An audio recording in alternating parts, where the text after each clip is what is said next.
All right, so we're gonna talk about Corvus Glaive, but I feel like the next couple of allies that I'm going to talk about is a part of a group, but I am not sure what they are called. But I remember hearing it at one point in a Marvel film.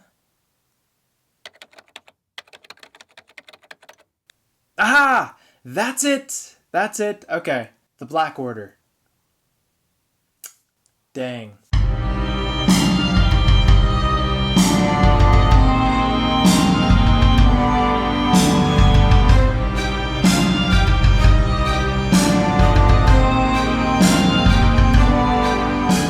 Hello and welcome to Lord of the Board. My name is Sam Smith, and today we are going to be checking out Marvel Villainous. Wow. I mean, it has been a long time coming. I was lucky enough to actually playtest two of the characters within this game for a little bit, so man, I am so stoked that it's finally here, and I'm very, very excited to share with you today's video, which is going to be a strategy guide on Thanos. Now, all of the characters in Marvel Villainous are a little bit more complicated, I would say, than the ones in Disney Villainous, and we can get a lot of that with Thanos. We can get a good grasp of the complexity that is within this game. And your goal is simple. You have to collect all 6 of the stones for infinite power. Or you could just collect the stones to take out half the population. Either way, to actually get those stones, you're going to have to do a series of plays, and that is going to be giving your opponents the stones. They will be put in their domain. An ally will be holding that stone in your opponent's domain, and you're going to have to send some of your allies over there, destroy that ally, collect the stone, and then send your allies back to your domain. So, I mean, it's like 3 relocate actions minimum. I know, and you have to do that 6 times. Well, with that, let's go ahead and break down his cards, the 4 locations in his domain, and at the end, I'm going to give you 3 tips and strategies to play Thanos better. Alright, so we've got the Legions of Thanos. Now this is going to be basically your main throwaway ally in your deck. And what I mean by that is that when you receive these cards, which you're going to have 5 of them in your deck, you're going to just want to get them out onto the board. Because you're going to be needing these allies that are more expendable, that you don't care about getting defeated. Maybe you could use them to be vanquishing the allies that are carrying the stones. All in all, you're going to need these because they only cost 1 power, they have 2 strength, and you're going to have more options when you have them on the board. And I will note that these are also really great to just put onto an event in order to gain the reward. Now, you don't even have to try to put any more, but just to jump onto an event with a really, really cheap cost ally, this is going to be a great, great option for that as well. We're going to be talking a little bit about the Black Order, and I knew that because I am a really big comic book fan. But we're going to talk about Corvus Glaive, who is really, really great for quickly retrieving the stone. And the reason for this is that when you relocate him to another player's domain to a stone, he can take one of those Legions of Thanos, meaning that he can do the heavy lifting and defeat that ally, and then the stone can be held by your Legions of Thanos immediately after. This is going to be a great way to get those stones guaranteed in your pocket and get them back to your domain. Now, let's say you see an ally that's holding a stone, and this ally in particular has a ton of strength. We're talking the Taskmaster's allies. We're talking Hela's big Hydra. Well, we've got the Black Swan. Now, the Black Swan is an excellent ally because she gains the strength of the opposing ally at the stone's location. Get the Black Swan, send her over there, and take care of your opponent's ally quickly. And then we've got Ebony Maw. And the reason why Ebony Maw is so excellent is that he can stand alone, go defeat an opponent's ally, and then collect the stone, because he doesn't have to be vanquished when he's defeating allies protecting the stones. So another super good tool in your arsenal, which leads me to the biggest and bulkiest of them all, Black Dwarf. Now this brute is a 6 strength ally in your deck, so also good at taking out those larger opponent's cards, but the disadvantage is that he cannot be played to events. But that's okay, because I believe as Thanos, focusing on those stones is going to be your #1 priority anyways, and unless those events are really getting in the way, will you really need to be going for them. And you're going to want to try to make sure that he also does not get discarded with cards like Taste of Cosmic Power or the Mad Titan. Both of these cards are able to ensure that you are able to get multiple uses out of this card. And then we've got Proxima Midnight. And the reason why I like Proxima Midnight is that when you play her, she can defeat a character of 3 or less strength at her location. In fact, one of my favorite moves to do is I like to play her when I'm at a location where I can also relocate, because then I like to play her, remove a character in my realm, and then immediately jump her over to the location of a stone. Alright, so we are now jumping straight into the effect cards in Thanos' deck, starting with the best one, Consult the Well. Now, why exactly is Consult the Well so good? This is the card that you are going to be playing in order to get those stones in your opponent's domains. So you're going to have to get these cards out of your deck. This is going to be the most important card to you when playing Thanos. And in addition to this, if you've played your cards right, hopefully when you play it, you will have already had an ally on the board so that you can immediately make use of its second effect when you play it, which is that you can actually relocate one of your allies to the location of the stone.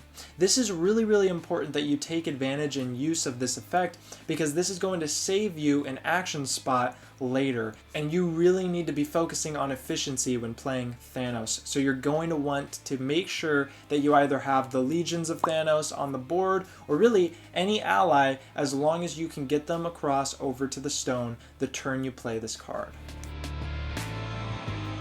Now let's talk about Warp Reality. I would say this is definitely the second, if not equally as important, effect card in Thanos' deck. Why? Well, because there's only 4 copies of Consult the Well. But if you play your cards right, you can go through the deck only once in order to get all 6 stones in your opponent's realm. How? With Warp Reality. Use Warp Reality to grab Consult the Well out of your discard pile. That way you can get the full 6 stones in your opponent's domain. Now with Thanos, power gain is super, super important. So a small price to pay is a great card to get some of that power. When playing in a multiplayer game, I would always advise that when you're sending out those stones with Consult the Well, that you're actually choosing separate opponents.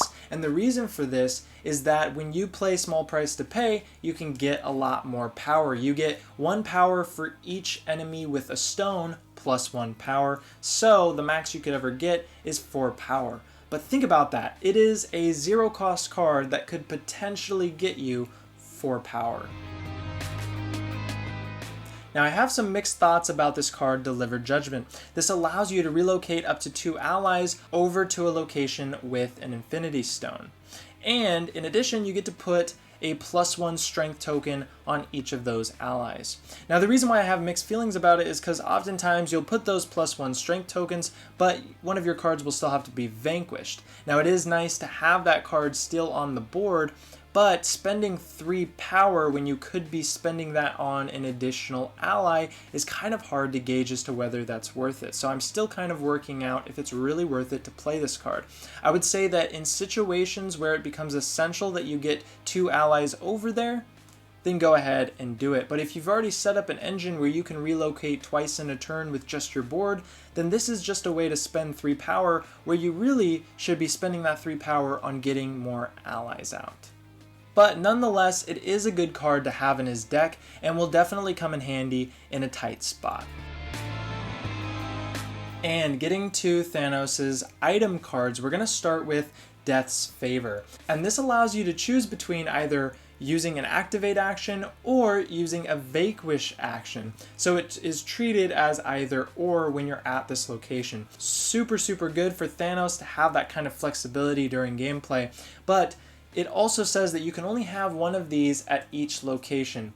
Therefore, in my opinion, it is best to play them at the strongest locations first, down to the weakest locations. And you are only going to be getting 3 of these in your deck, so you're going to have to choose wisely. Now, this is going to come to personal preference as to what the most powerful locations are for you, but to me, I like to place my very first one at either Nowhere or Titan. And the reason for that is I like to place them at the locations with those relocate actions. Because if I can get a relocate and use one of my stone's abilities, those can lead to some really awesome power plays, as well as if I can get a relocate and I can do a vanquish action with this card, it's also going to be a good play. And I definitely don't want to miss out placing one of Death's favors at Sanctuary 2. Reason for this is that you can actually activate twice in a turn, which is super powerful, especially if you have a range of abilities with the stones that you already have in your domain. Now, Space Throne is another item card that only costs 2 power and adds a relocate action to the location. Now, where do I like to place it? Well, I'm going to be honest, I like to place it absolutely nowhere. No, but really, nowhere is a great location to put it because you can get those 2 relocate actions in a single turn, which can be extremely powerful. Whew. Alright, so that is it for Thanos' cards. Now, there is a lot to unpack here, I know, but let's keep going. Right now, we are going to go ahead and go through his domain, which means the 4 locations in it. However, before we go ahead and learn about these domains and then get to my 3 tips and strategies, please go ahead and subscribe to the channel if you've enjoyed the content so far. As well as, if you're really feeling nice, please drop a like and comment down below saying hello. That way I can interact with you and get to know you. But with that, let's go ahead and explore the beautiful domain of Thanos. Alrighty, we are starting off with Sanctuary number 2. I have no idea what happened to Sanctuary 1, but I don't care. Sanctuary 2 is awesome. It's got an activate action at the top of the board along with a gain 2 power. And then at the bottom of the board, we've got a discard action as well as a play a card. One of the most important things to do is to keep the top clear. This is going to be the only activate action that you actually have on your board without the effects of Death's favor. So that means that this is very important to keep clear. If you're ever put in the position where you have to fate yourself, never ever cover this spot, especially if you already have a stone, because you're going to want to be able to use those stones' abilities when you get them. Next up, we've got Thanos' home planet, Titan. Now, this place has a fate action, it's got a play a card, it's got a relocate action, and it's got a gain 1 power. Now, me personally, I would say that if you are going to cover any 2 spots at the top in the beginning of the game, go ahead and cover these unless you want to be aggressive and fate your opponents. But for the most part, you're going to want to come here for that relocate action. That is going to be really, really important, obviously, to get your allies over there in your opponent's domains. So this is definitely going to be a space that you're going to be using often, and one of the ones that you're going to be cycling between in order to gather those stones. So Titan, home planet, good, good, good. I like to call the Infinity Well his preparation spot because this is going to be where you can really cycle through his deck and gain power. What do I mean by cycling through his deck? Well, you've got the discard spot here, so any of the cards that you don't need, you can just straight up discard. As well as you're going to be gaining 3 power, so you can use that power to play cards out of your hand. And you can play 2 cards in 1 turn here. So it's another good way to draw up some new cards and cycle through that deck, getting to those Consult the Wells. Nowhere is a great location. We've got on the top spot a relocate action, which can be covered, so you're going to want to definitely keep this clear, like I say. But you also have a fate action, a play a card, as well as a vanquish action. So this will most commonly be the place that you are able to relocate your allies to your opponent's realms, as well as pull off a vanquish action. Now, where I call the Infinity Well the preparation spot, I call Nowhere the combo spot, because this can be tagged along with Death's Favor, with the Space Throne, and you can really rack up some amazing combos to send your allies over, defeat your opponents, stay alive, collect the stone, and then get back. Super, super powerful spot. Now, we have talked about his cards and we have discussed the 4 locations in his domain. Let's get into the 3 tips and strategies that I have for you to play a better game as Thanos. Now, a couple of things here to think about when you're playing Consult the Well. When you're able to choose where the stone goes and who it goes to, first, before doing that, look at each player's domain and try to see which one has the weakest ally, because you're going to want to play it there. That way you don't have that big of a threat to defeat. But there are a couple of things to keep in mind, and there's a lot that goes into this, but I went ahead and crunched the numbers for you. That way you can make an educated decision.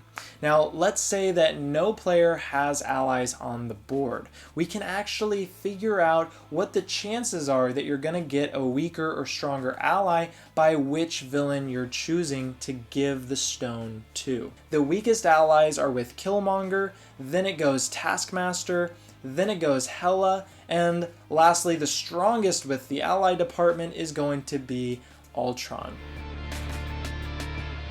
And my second tip is to keep in mind that really your main 2 priorities as Thanos are to get allies in your realm and to collect a ton of power. And because of that, you're going to want to focus the whole early game collecting a ton of power while also simultaneously getting multiple allies out on the board.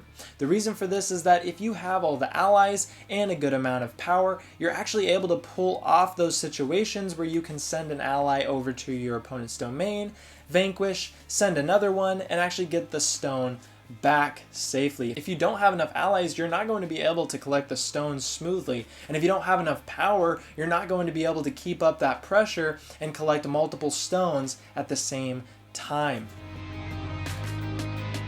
And my third and final tip is more of just a list on what I think is the most powerful stone to get first, down to the weakest stones that I don't think are as powerful or as strong for completing Thanos' goals. We'll start from the bottom, we'll go up to the top. At the bottom spot, we've got the Time Stone and the Power Stone.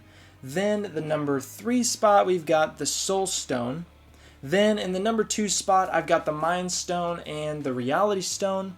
And the best stone, in my opinion, is the Space Stone. Being able to relocate as many allies as you want in a turn is absolutely incredible. And I'm not saying that any of these stones are bad, just kind of a little way to gauge which ones you should go for first if multiple are separated in your opponent's domains. Thank you guys so much for watching my video. It has been an absolute blast to make. And before you go, do not forget to drop a like as well as comment down below what has been your favorite villain so far in Disney's Marvel Villainous. But with that, that is it for the video. Let's go ahead and drop the beat.